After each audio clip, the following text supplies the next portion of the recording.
I intend to resign as party leader, as Prime Minister, after the party selects its next leader through a robust, nationwide, competitive process. So Justin Trudeau has just resigned as the leader of the Liberal Party. Why did he resign?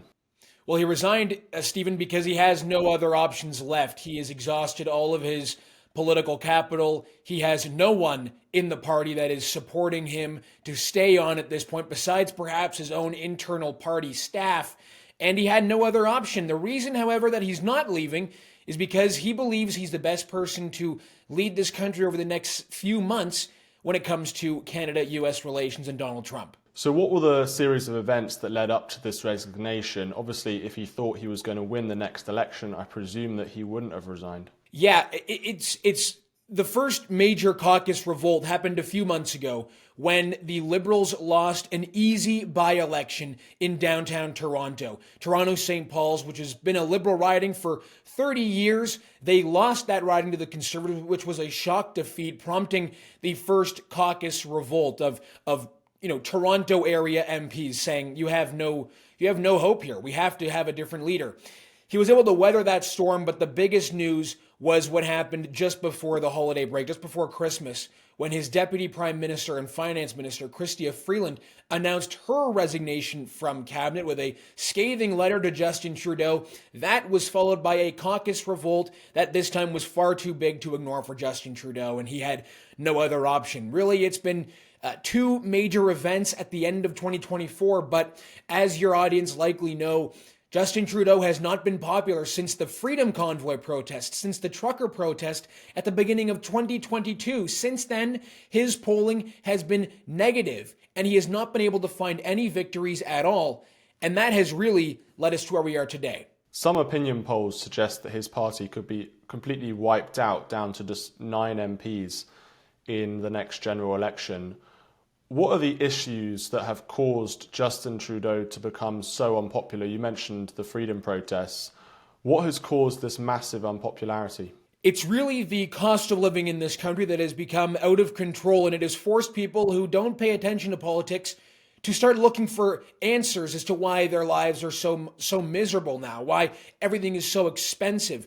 Because of the out of control cost of living, which has been brought on by several policies, most obviously uncontrolled open borders, mass immigration in this country, Canadians have had to start looking for answers and looking at their political leaders and saying, who's in charge here and how did this get so out of control? Why is life in this country so much more difficult than I remember it being when I was growing up or when my parents were in this country? That's what has really triggered this issue, and that's the issue that Pierre Poilievre, the very much so looking like the next Prime Minister of Canada, has focused on for the past 2 years. The cost of living, the rise in taxes, the issues that are facing this country, out of control crime, immigration, and even censorship in this country that the Justin Trudeau, the Trudeau government has tried to bring about.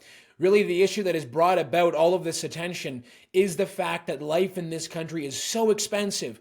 To give you some perspective, Stephen, Ontario, usually one of Canada's richest provinces, is now poorer on a per capita GDP basis than Mississippi, the poorest state in the United States. So the issues in this country are serious. Canadians are poorer, and life is far more difficult than they remember, and that's brought about this significant polling disaster for Trudeau's Liberals. To what extent is immigration an issue, a political issue in Canada? I know there's been mass migration under Justin Trudeau's premiership. He's allowed in millions of people from places like India. How much is that topic on people's mind when they're thinking about Justin Trudeau and his unpopular government? It's interesting because in this country, immigration was never actually an issue. As far back as our founding in 1867, immigration was never seen as a concern by the Canadian people. And the Conservative Party of Canada was one of the few conservative parties in the Western world that was extremely pro-immigration. But Justin Trudeau changed that because he made the system so uncontrollable. He brought in millions of people. He brought in millions of people that are incompatible with Canadian culture and the Canadian people, which has triggered people to start looking around and saying, hold on a second, this seems a little out of control. This is not what I remember it being. I don't recall my cities looking this way. I don't recall being scared about my safety in the streets of our major cities. But that's the case now. And for immigration to become a major topic in this country, that is indicative of the fact that immigration is on the top of voters' minds, because it never used to be. And because Trudeau has brought it there, it is a significant issue. And Canadians who are plugged in know that mass immigration precipitated the spike in our housing crisis, precipitated the spike in the cost of living. And people are starting to put two and two together, Stephen, and starting to say, wait a second, I think these issues are connected, and there's one person responsible. That's Justin Trudeau. What kind of emotions do people feel about Justin Trudeau? Obviously, we know he's unpopular because of the opinion polls, but is there a real visceral hatred towards him from much of the population, or is it just a general dislike? It is a hatred. It is a hatred for many in this country, which harkens back to the memories of some people who remember the reaction his father had in the country. People look at Justin Trudeau as someone who is a extremely divisive figure, who uses wedge politics to advance his own political agenda at whatever cost. He doesn't care about wedging families apart and tearing the country apart if it means that the Liberal Party can succeed. He made a career out of that for the last 9 years. Trudeau also has a way about himself, the way he carries himself and the way he talks, that many Canadians do not appreciate, they don't like. First of all, they look at him as someone entirely unqualified for the role that he has, someone who really relied on his last name to get him into political power.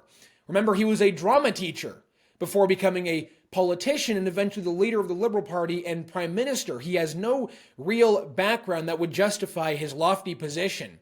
The way he walked, genuinely down to that, the way he walked, the way he carried himself, the way he, just his deportment in many ways turned Canadians off. It made himself appear as someone who wasn't necessarily taking his job seriously, wasn't someone who talked to Canadians like adults, but rather like they were children, and he was their teacher, leading them. The thing is that there's a lot of different stories about Justin Trudeau. The one that I think is most accurate is the fact that he presents himself in a way that doesn't do himself any justice, because behind closed doors, he's actually deeply cunning and serious and is willing to advance his agenda at whatever cost. He's a serious guy, but when he goes out in public, he presents himself as someone completely opposite. Many Canadians see it as clownish behavior, and that has really resulted in this position we're in today. But it hasn't always been like this. He was very popular. He's won, how many elections has he won? At least 2, right? He's won 3. This was his third. 2021 was his third election victory. Yeah, so he's won a lot of elections, and in Canada and around the world, he was lauded as this liberal hero, this, the leader of the kind of woke movement. He was a good-looking guy. He's pretty handsome. He's fairly charismatic, and he wasn't always unpopular. Like you said, he won 3 elections. So how has he, can you just take us through his kind of 9 years in power, how he won how he became Prime Minister originally, how he was so popular, and what led to his downfall? Well, it begins in 2013 when he became the leader of the Liberal Party. He basically ran uncontested, essentially, in the 2013 Liberal leadership race. He had assembled a team around him that has stuck with him for the most part to today in the Prime Minister's office that really are the brains of the operation, most notably his Chief of Staff, Katie Telford. They established a plan to take over the Prime Minister's office back in around 2011, 2012. It started in 2013 with the Liberal leadership race. He then used the progressive politics and progressive agenda that was seen by Barack Obama as his kind of calling card in 2015 to defeat Stephen Harper, winning him a majority government. Many of the policies that he advocated for didn't end up actually becoming actual law in this country, most notably being he wanted to reform the way that the Canadians voted for the government. He wanted to get rid of our voting system and change it into something that he believed to be more democratic, something that was supported by young progressive voters. Another policy was cannabis legalization, which he did accomplish in the country. He came in as a very charismatic, energetic, handsome figure with an energy that really hadn't been seen before in this country, perhaps until his own father carried himself into office on that kind of wave. And the first thing he did, which made him a darling of the progressive world and the left-wing press across the world, was he had a gender-balanced cabinet in 2015, having equal men and women. And he used this as a way to show that he was this ultra-feminist, ultra-progressive, new world leader. But the wheels in the train very quickly fell off as scandal after scandal began to mount on Justin Trudeau, presenting himself really as this corrupt figure, as a guy that had one image to the world, one image to Canadians, and then an entirely different image behind the scenes. He had the Aga Khan scandal, where he basically went on a family vacation to the Aga Khan, who was a lobbyist for the government. He had the SNC-Lavalin scandal, which resulted in his Attorney General, the first Indigenous woman to lead that position, to resign in disgrace from her position. He eventually had to fire her from the Liberal Party. He then had the We Charity scandal, another major corruption scandal, followed, of course, by several others. And the luster was lost on Justin Trudeau as soon as he came into power, because it was obvious that he was a dramatic figure. He was all about imagery, right? He had one image for the Canadian people and one entirely different image behind closed doors. You mentioned the gender balanced cabinet. One of the most interesting things about Trudeau was his obsession with what I would call wokeism. So he would send out these tweets about 2+ QIA, spirit animal, blah, blah, blah, and he would be presented in almost a comical way, just how obsessed he was with diversity, with identity, and so on. Can you talk about him perhaps being, why was he so progressive? Has he always been like that? What kind of impact did he have on Canadian society from an identity politics or woke perspective? Well, I mean, it's significant. He has soured the country on his policies of this extreme wokeism. He has leaned into it because he believes that is where the Canadian people are. He believes that the Canadian people want this extreme transgender agenda. They support, open borders immigration. Part of that comes back to this idea that he believes in what he described as a post-national country. He wanted Canada to become the first post-national country in the world. He claims that Canada really has no culture, no founding identity. And that allowed him to use this radical woke agenda. Now, to be quite honest with you, I don't even know if he truly believes in it himself. I think he sees it as a useful political weapon to use for his own benefit. But it's deeply embarrassing. The things that he was tweeting, the things that he was posting, it made this country just look unserious. And the Canadian people aren't an unserious people. We are a serious people. And I think the Canadian people feel as though they deserve far better than someone who's just parading around, going to gay pride parades, and trying to, push this woke agenda on the rest of the world who aren't interested at all. And I think it'll basically die. Woke agenda will die when Justin Trudeau leaves. Can you talk about some of the policies that he enacted in Canada to do with transgenderism and freedom of speech? In Britain, many people view Canada as one of the wokest nations in the West, if not the wokest. So how did he turn Canada into one of this crazy woke country? Well, let's start with the transgenderism, the radical gender ideology aspect. One of the things that he was able to pass in the country was what was cleverly described as the anti-transitioning bill, or what was described as basically a legislation, a conversion therapy. So anti-conversion therapy, right? And basically what that means is that it is illegal in Canada for a parent to advise their child not to transition. In fact, it could become criminal for a parent to tell their child that actually, no, you're not a boy. You're not a boy, Sally. You're not a girl, Timmy. So he made that criminal. And then even the Conservatives voted for that legislation, which is remarkable. Look at, for example, euthanasia, which I know you've reported on significantly. We have one of the most liberal euthanasia-made regimes in the world. Canadians are now allowed to go to a doctor. A doctor's allowed to prescribe them death to solve their medical issues.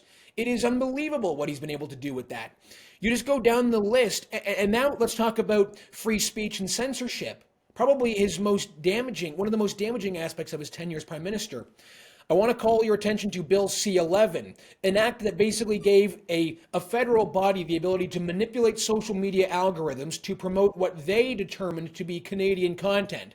So the Canadian government now gets to determine what Canadians see on social media if the government determines it to be Canadian content. Bill C-18, a bill that basically resulted in all news on Facebook and Instagram in Canada being shut down.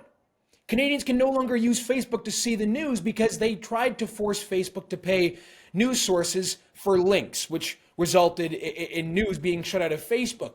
Lastly, a bill that is still being debated, it is not law yet, but it may in fact be, is a bill that would essentially put a Canadian behind bars if they dared to post an idea on social media that was determined to be hate speech. I know this will be familiar to English viewers, to the British audience. We are now having a law that is being debated in the House of Commons that could force a tracking device on a Canadian if the Attorney General in the country is determined that that Canadian may commit an online hate crime. So we have pre-crime being debated in the House of Commons, where a Canadian could be forced to wear an ankle monitor or could be forced to be under house arrest. It is unbelievable, and it has had a chilling effect in this country. Where do you rank Justin Trudeau amongst Canada's prime ministers? You know, if you've got Stephen Harper, you've got his dad, various other prime ministers, where does Trudeau rank? I think he has to rank very close to the bottom, if not at the bottom. And I want to be objective with this. I do. I think that over time will be only slightly friendly to Justin Trudeau, as it is for many politicians. But it is really a bad situation that he's leaving behind. He leaves behind a country that is far worse than the one he inherited. And that really should be the barometer, the test for how well a world leader does. Do they leave the country better than when they inherited it? And the country is worse off, significantly worse off. He also leaves behind a divided nation, a nation with churches that are scorched to the ground all across the country, a nation that no longer looks like it has for the past 150 years, with massive demographic shifts that are going to be that'll have severe impacts in the future. I would say that he ranks very low because of just how divisive he is. He has not been able to unite this country at all. He leaves behind a country in very bad shape, one that the next prime minister will have a very big difficulty trying to fix. Who could be the next Liberal leader? It looks right now that it would likely, in my opinion, be in an interim basis, Dominic LeBlanc, the new finance minister, a man who accompanied Justin Trudeau to Mar-a-Lago in following Donald Trump's victory. But also Mark Carney, the former Bank of Canada and Bank of England governor, appears to be the front runner to take over the country. Mark Carney is, of course, someone who is well educated, knows what he's doing when it comes to economics and banking, but does have a very progressive economic worldview and a progressive fiscal and political worldview like Justin Trudeau. It could be Dominic LeBlanc, Mark Carney, or perhaps a man named Francois-Philippe Champagne, a longtime cabinet minister with Justin Trudeau.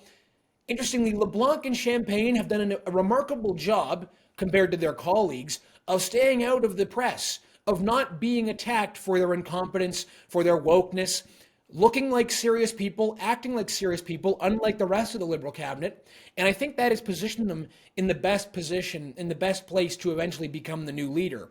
But almost certainly it will be on a short interim basis because Pierre Poilievre will dominate the next federal election. And that's an objective take, because if the polls are indicating it would be, a less than 1% chance for the Liberals to win. And just finally, tell viewers a bit about Pierre Poilievre. This is the leader of the Conservative Party, potentially the next Prime Minister of Canada. As you say, all the opinion polls suggest that's where it's heading.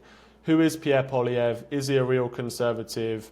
What could he do to Canada? Pierre Poilievre has spent his life as a politician. In fact, it was his first job. At 25, he became a member of Parliament, and he's held his seat since then. Poilievre is a man that knows how to time his announcements very well. He understands communication and media, similarly to Justin Trudeau in a sense. Poilievre was one of the most famous Conservative MPs well before he became the leader. His conservative positions are strong in some instances. Of course, on a fiscal basis, he's very conservative. He has voted, when he was not leader of the party, on certain positions that many would not determine to be conservative. And our system, doesn't really allow for free votes in this instance. So it's tough to determine how someone feels the way they do. But if a recent interview with Jordan Peterson is anything to go off of when it comes to Pierre Poilievre, Poilievre was asked by Jordan Peterson how to avoid the many problems that conservative governments end up running into, like the Tories did in the UK, of drifting leftward, of trying to solve the world's problems with progressive policies. Poilievre said that he knows better. He knows that this is a factor in conservative governments, and he knows that he is going to be expected to do progressive things, but he is committed publicly to saying he won't do them. And I think Canadians just want someone who is competent, who can communicate in an effective way, that doesn't talk down to them, and presents a serious image to the rest of the world, that Canada is a serious country once again, and we should be taken seriously. That's the hope, and I think Poilievre can achieve that. Thank you for watching this video. If you want to watch more content, please subscribe to our new GBN America YouTube channel. Thank you so much for watching GB News, the People's Channel, Britain's news channel.